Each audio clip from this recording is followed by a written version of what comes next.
Hello friends, welcome back to my channel. आज के इस वीडियो में जैसे मैंने आपको पिछले वीडियो में बताया था कि मैं आपको इस आगे के वीडियो में एंजियोप्लास्टी के बारे में एक्सप्लेन करूंगी, तो आज का मेरा वीडियो उसी टॉपिक पे है, एंजियोप्लास्टी के। अब एंजियोप्लास्टी से आप क्या मीन करते हैं कि किसी के बारे में अगर आप सुनते हैं कि एंजियोप्लास्टी हुई है उनकी, तो डेफिनेटली आप ये सोचेंगे कि उनके हार्ट में कुछ प्रॉब्लम हुई है, उनको एमआई हुआ है, मीन्स हार्ट अटैक हुआ है, तो उनको एंजियोप्लास्टी सजेशन हुआ है और उनके हार्ट की ही एंजियोप्लास्टी हुई है। कुछ हद तक आप ठीक हैं, क्योंकि ये एंजियोप्लास्टी सबसे कॉमन है और सबसे कॉमन इसलिए भी है क्योंकि हार्ट हमारा वाइटल ऑर्गन है और हार्ट को एकदम इंस्टेंट केयर चाहिए जब हार्ट अटैक होता है, और हार्ट अटैक की जो भी कॉज है उस कॉज को इंस्टेंटली हमें दूर करना होता है, इसलिए हार्ट की एंजियोप्लास्टी सबसे ज़्यादा सुनने में आती है। बट क्या ये सिर्फ हार्ट की होती है? तो ऐसा नहीं है। एंजियोप्लास्टी मीन्स क्या होता है? एंजियो मीन्स होता है ब्लड वेसल्स। वो ब्लड वेसल्स जो हमें ब्लड सप्लाई, जो हमारी बॉडी में ब्लड की सप्लाई होती है, वो ब्लड वेसल्स के थ्रू होती है। और जब उन ब्लड वेसल्स में कोई नैरोइंग हो जाती है, कोई स्टेनोसिस हो जाता है, या किसी भी कॉज की वजह से उनका जो पैसेज है वो कम हो जाता है, तो उस पैसेज को वापस से उसी प्रोसेस में या उसी रूप में लेके आने के लिए उसमें स्टेंट डाला जाता है, उसकी स्टेनोसिस को रिमूव किया जाता है। और it is not necessary in angioplasty कि आपके स्टेंट ही डाला जाए, तो उसकी जो रीओपनिंग की जाती है उसे वापस से अपने पहले के रूप में लाते हैं, यानी प्लास्टिक सर्जरी लाइक, तो एंजियोप्लास्टी कहलाता है। अगर ये आपके हार्ट की होती है तो उसे बोलते हैं कोरोनरी एंजियोप्लास्टी, और जब ये आपके हाथों के पैरों की होती है तो उसे बोलते हैं पेरिफेरल एंजियोप्लास्टी। ऐसे ही जब आपके एब्डोमेन की होती है, यानी पेट की किसी ब्लड वेसल्स की हो रही है, तो उसे एब्डोमिनल एंजियोप्लास्टी, और रेनल की यानी किडनी की हो रही है तो उसे रेनल एंजियोप्लास्टी। इसी तरीके से अदर ऑर्गन्स भी हैं। इस वीडियो में हम लोग बात करेंगे कोरोनरी एंजियोप्लास्टी के बारे में, because it is the most common angioplasty, क्योंकि हार्ट हमारा वाइटल ऑर्गन है और हम अपनी लाइफ के साथ रिस्क नहीं ले सकते। तो जैसे ही डॉक्टर आपको बोलते हैं दैट 80 to 90% आपका ब्लॉकेज है, we will go for the angioplasty. तो इसमें क्या होता है वो मैं आपको इस वीडियो में बताऊंगी, और क्या प्रिकॉशंस आपको एंजियोप्लास्टी के बाद रखने चाहिए वो भी मैं आपको बताऊंगी। तो बने रहिएगा मेरे साथ इस वीडियो में। हम बात करेंगे कोरोनरी एंजियोप्लास्टी के बारे में। Like and share the video, subscribe to my channel and press the bell icon to never miss any update. Now coronary angioplasty कब की जाती है? जब आपने कभी चेस्ट पेन फील किया है, आपको इतना प्रॉब्लम हो रहा है, इतना सीवियर पेन हुआ है, जैसा इस जो हार्ट अटैक के सिम्टम्स होते हैं उनके बारे में डिटेल में मैंने अपने प्रीवियस वीडियो में बताया है। उसका लिंक भी मैं डिस्क्रिप्शन बॉक्स में डाल दूंगी, तो आप प्लीज़ उस वीडियो को भी जाके देखें, ताकि आपको हार्ट अटैक के जो मिथ्स हैं या हार्ट अटैक किस टाइम में कैसे आप उसे आइडेंटिफाई कर सकते हैं, वो सब आप उसको उस वीडियो में देख सकते हैं। तो आप वो जाके ज़रूर देखिएगा वो वीडियो भी। जैसा कि आप देखेंगे, जब आपकी ईसीजी नॉर्मल अब नॉर्मल, ऐसा नहीं है कि हार्ट अटैक के तुरंत बाद आपकी ईसीजी अब नॉर्मली आए।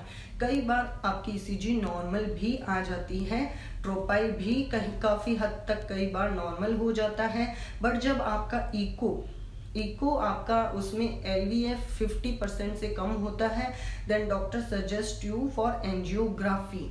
एंजियोग्राफी मीन्स यानी कि आपकी जो ब्लड वेसल्स है उनका ग्राफ लेना, जिससे कि आपको पता चलेगा, जब आप वो ग्राफ लेते हैं तो पता चलता है कि आपकी ब्लड वेसल्स में किस जगह पे नैरोइंग है, किस जगह पे वो क्लॉट्स हैं, जिसकी वजह से, और कितने परसेंट है, कितनी परसेंट उसकी नैरोइंग हो गई है।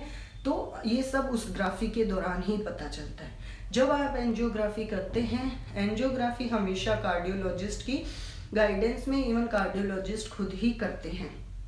आपको कैथ लैब उसे बोला जाता है, कैथ लैब में लिया जाता है। उससे पहले आपका एडमिशन होता है। हॉस्पिटलाइजेशन के दौरान आपके ये सारे वाइटल्स चेक किए जाते हैं, आपके बाकी सारी रिपोर्ट्स देखी जाती है, ब्लड की, यूरिन की एंड अदर ऑल, ताकि अगर इसके अलावा कोई और आपको कंप्लेन उस टाइम में तो नहीं है।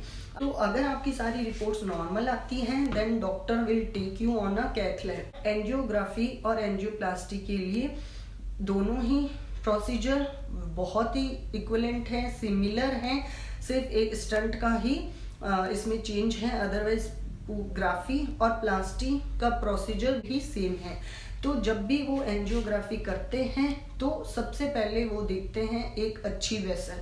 अगर आपकी वेसल अच्छी होगी तो ही अच्छे से वो आपका प्रोसीजर हो पाएगा, अदरवाइज आपकी क्रिटिकल्स हो सकते हैं, इसलिए पहले वेसल्स को देखा जाता है। कैथ लैब की में आपकी जो राइट हैंड की रेडियल आर्टरी होती है, और कई बार अगर रेडियल आर्टरी राइट हैंड की आपकी सही नहीं होती है तो आपके पैरों की फीमोरल वेन और फीमोरल आर्टरी दोनों ही पैरों की यूज कर सकते हैं।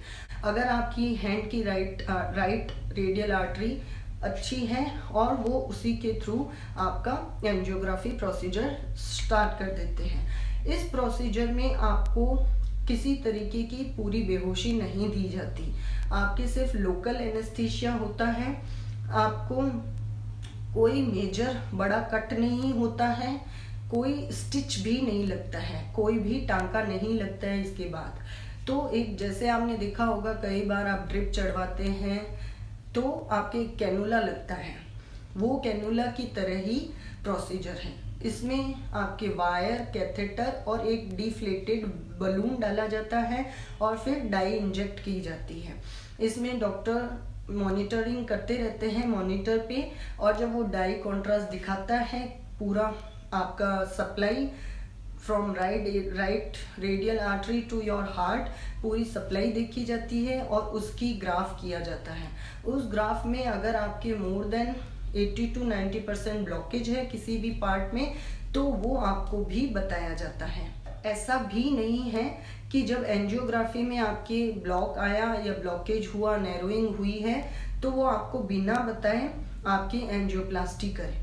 डॉक्टर आपको बताते हैं, इवन आपके LAR जो रिलेटिव्स होते हैं साथ में उनको भी बताते हैं कि किस जगह पे आपका ब्लॉकेज है और कितना % है। उसके बाद आपको सजेस्ट किया जाता है एंजियोप्लास्टी। ये एंजियोप्लास्टी में आपको एक स्टंट डाला जाता है जो कि रिंग शेप होता है, वो स्टंट सेम इसी प्रोसीजर के थ्रू आपका डाल दिया जाता है। उस नैरो पार्ट के जगह पे ले जाके उस स्टंट को लगा दिया जाता है, उस रिंग को लगा दिया जाता है, ताकि जो स्टीनोसिस है, इसीलिए इसको स्टंट बोलते हैं क्योंकि नैरोइंग को स्टीनोसिस बोला जाता है। तो स्टीनोसिस को, नैरोइंग को वापस से सेम रूप में लिया जाता है वो स्टंट डाल के। ये भी वो आपसे पहले परमिशन लेते हैं, उसी के बाद डालते हैं। इसमें मैं आपको सजेस्ट करना चाहूँगी कि जब आपकी एंजियोग्राफी के दौरान आपको डॉक्टर ये बताए तो आप एंजियोप्लास्टी उसी टाइम भी करवा लें, जिससे कि आपका जो मेंटल फिजिकल ट्रॉमा होता है, we can say it is a trauma, because हमें होता है ये एक मेंटली, चाहे हमें कितना भी पता हो इसके बारे में, बट एक रहता है दिमाग के अंदर कि प्रोसीजर है, पता नहीं कितना बड़ा हो, कैसा हो, क्या हो, उसी टाइम में करवा लेंगे तो आपका वो मेंटल फिजिकल ट्रॉमा भी कम हो जाएगा और उसी टाइम में डॉक्टर आपके स्टंट डाल देंगे। स्टंट डालने के बाद आप होश में होते हैं, कोई प्रॉब्लम नहीं, बट फॉर 24 आवर्स आपको CCU में रखा जाता है for monitoring of your vitals, और नर्सिंग स्टाफ आपको कंटिन्यू मॉनिटर करते हैं, आपके वाइटल्स मॉनिटर करते हैं, आपको वॉक करवा के देखते हैं कि कहीं आपको कोई ब्लीडिंग नहीं है, कोई चेस्ट पेन तो नहीं हो रहा है फिर से, या कोई और ऐसी मेजर प्रॉब्लम तो नहीं हो रही है। जब 24 आवर के बाद आपको नॉर्मल रहते हैं, आपकी कोई दिक्कत नहीं होती है और उस साइट पे भी कोई ब्लीडिंग नहीं है तो आपको डिस्चार्ज कर दिया जाता है। तो ये एक बहुत ही छोटा प्रोसीजर है एंजियोप्लास्टी, जिसमें कोई भी कट नहीं है बड़ा, कोई भी स्टिच नहीं लगता है, टांका नहीं लगता है, और ये 20 से 30 मिनट का प्रोसीजर होता है जो कैथ लैब में डॉक्टर की ही प्रेजेंस में होता है। आप एंजियोप्लास्टी करवा सकते हैं। I can suggest it also because heart है, हमारी लाइफ है, हमें हमारी लाइफ के साथ में कोई भी रिस्क नहीं लेना है, so we can go for the angioplasty. मैंने बताया था कि प्रिकॉशंस, हम बात करेंगे प्रिकॉशंस के बारे में भी। डॉक्टर को क्या क्या प्रिकॉशंस लेने चाहिए ड्यूरिंग एंजियोप्लास्टी। पहला, वो वेसल्स देखिए कि कौन सी प्रॉपर वेसल है जिसके थ्रू आपकी एंजियोप्लास्टी अच्छे से की जा सकती है, क्योंकि अगर गलत वेसल यूज़ की तो आपके लिए लाइफ को रिस्क भी हो सकता है। सेकंड, उनको क्या देखना है कि जब वो स्टेनोसिस को रिमूव कर रहे हैं, स्टंट डाल रहे हैं, तो जो बैलून है उसको ज़्यादा प्रेशर से इन्फ्लेट ना करें। अगर ज़्यादा प्रेशर दिया तो ब्लड वेसल्स डैमेज भी हो सकती हैं। बट ये सब बहुत ही रेयर हैं क्योंकि डॉक्टर्स इसको बहुत ही ऑब्जर्वेशन के साथ अच्छे से करते हैं। डॉक्टर को क्या देखना चाहिए कि आपका कितना % ब्लॉकेज है, और मेन जब आप स्टंट डाल रहे हैं तो स्टंट कौन सा डालना है ये प्रॉपरली पेशेंट और पेशेंट के रिलेटिव्स को अच्छे से एक्सप्लेन करें। पेशेंट्स को क्या प्रिकॉशंस लेने चाहिए। पेशेंट बिल्कुल भी घबराए नहीं, आप एंजाइटी मत लीजिएगा कि ये कोई बहुत मेजर ऑपरेशन हो रहा है आपका, और आपकी लाइफ को पता नहीं क्या रिस्क है और कितना आपको उस ऑपरेशन के दौरान कट या इन्वेजन हो सकते हैं।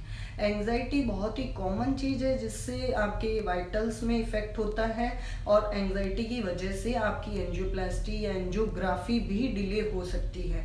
तो आपको किसी तरीके की एंजाइटी नहीं रखनी है before angiography angioplasty. But after angiography angioplasty क्या है, आफ्टर एंजियोप्लास्टी जब आपको डिस्चार्ज कर दिया जाता है तो ऐसा नहीं है आपको अब रेस्ट करना है, फुल ऑन रेस्ट रहना है, ऐसा नहीं है। आपको वॉक करनी है, आपको एक्सरसाइज नहीं करनी है, कोई विग्रस एक्सरसाइज नहीं करनी है, किसी भार को नहीं उठाना है, बट आपको नॉर्मल वॉक करनी है जितना आप कर सकते हैं, जिस स्पीड में आप कर सकते हैं। But you have to walk for 30 to 45 minute at least. तो आपको वो वॉक करनी ही है। आपकी फूड हैबिट्स आपको चेंज करनी है। आपको ऐसे फूड्स लेने हैं जिनमें फैट और कोलेस्ट्रॉल बहुत ज़्यादा मात्रा में ना हो। और अगर आप नॉन वेजिटेरियन हैं then you should fully stop your non veg.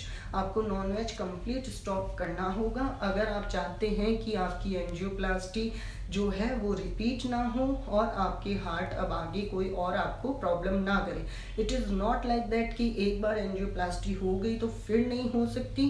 Angioplasty अगर आपके क्लॉट आ गया तो फिर से आपको उसी एरिया पे या दूसरे एरिया पे ब्लड वेसल्स के करवानी पड़ सकती है। तो एंजियोप्लास्टी से ये नहीं है कि आप लाइफ लॉन्ग सेफ हो गए हैं। सिर्फ आप हैं जो अपनी लाइफ मॉडिफिकेशन से, डाइट मॉडिफिकेशन से अपनी फर्दर एंजियोप्लास्टी को अवॉइड कर सकते हैं, अपने फर्दर हार्ट अटैक को आने से रोक सकते हैं और अपने हार्ट को सेव कर सकते हैं। एक जो मैं आपको सजेस्ट करूँगी कि आपको मेडिकेटेड स्टंट ही डलवाना है, प्लेन स्टंट ना डलवाएं, क्योंकि ऐसा नहीं है कि आफ्टर एंजियोप्लास्टी आपके वेसल्स में क्लॉटिंग नहीं हो सकती है या फिर से वहाँ पे नैरोइंग नहीं आ सकती, वहाँ क्या किसी भी अदर एरिया में। लेकिन अगर आप मेडिकेटेड डिवाइस डलवाएंगे तो वो मेडिसिन ही अगर क्लॉटिंग होती है तो उस क्लॉटिंग को मेडिसिन के थ्रू ख़त्म होती जाएगी। इसीलिए मेडिकेटेड स्टंट्स को डलवाना चाहिए ताकि वो मेडिसिन वहाँ क्लॉटिंग ना होने दे और क्लॉट्स अगर जम रहे हो तो उनको भी ख़त्म कर दे। तो हमेशा ही मेडिकेटेड डिवाइस डलवाएं, प्लेन डिवाइस ना डलवाएं, क्योंकि आफ्टर एंजियोप्लास्टी ऐसा नहीं है कि वहाँ क्लॉटिंग नहीं हो सकती, मेटल्स पे भी क्लॉट आ सकते हैं। तो ये ध्यान में रखना है। आप मेरा पिछला वीडियो भी ज़रूर जाके देखिएगा, उसमें मैंने हार्ट अटैक के बारे में बहुत अच्छे से आपको एक्सप्लेन करने का ट्राई किया है।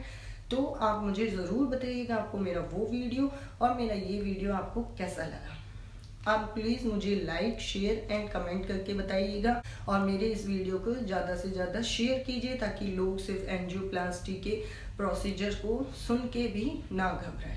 बहुत ही इजी प्रोसीजर है, we can say it easy because इतना कोई स्टिच नहीं लगता है, कोई मेजर कट नहीं होता है, बट यस वो डर तो रहता ही है, बट आपको डरने का घबराने का ज़रूरत नहीं है। Doctor will take care of all the precautions and will take care of your. So आप अच्छे से अपनी, अगर आपको लगता है कि आपको एंजियोप्लास्टी के लिए जाना चाहिए तो ड्यूरिंग एंजियोग्राफी अगर आपको डॉक्टर सजेस्ट करते हैं then you can go for the angioplasty too, because life is first part, आपको लाइफ को बचाना ही बचाना है। सो इफ़ आपने अभी तक मेरे चैनल को अगर सब्सक्राइब नहीं किया है तो प्लीज़ मेरे चैनल को ज़रूर सब्सक्राइब करें, और अगर आपको किसी भी चीज़ के बारे में कोई कंसल्टेंसी लेनी है तो आप मुझे मेल कर सकते हैं और आप मुझे व्हाट्सएप मैसेज कर सकते हैं। ये दोनों ही डिटेल्स मेरे अबाउट सेक्शन में हैं। Thank you so much.